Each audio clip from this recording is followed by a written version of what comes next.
How's it going, everybody? It's your boy Jason Davis, and this is my 2023 Harley Davidson Lowrider S. So, I just got this brand new bike a couple months ago. It was a replacement on my 2022 Lowrider S, which had multiple issues, so the dealer ended up giving me a brand new bike under lemon law. So this bike right now has, let's see,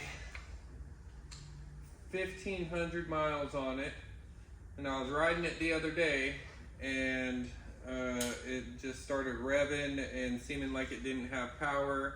So I went ahead and I found neutral, pulled to the side of the road, shut the bike off.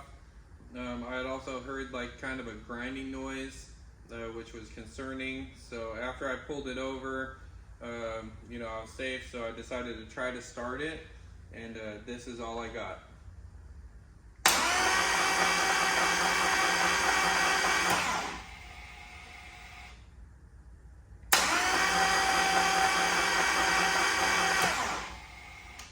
So leave your comments in the comment section below and let me know what you guys think happened here. Thanks.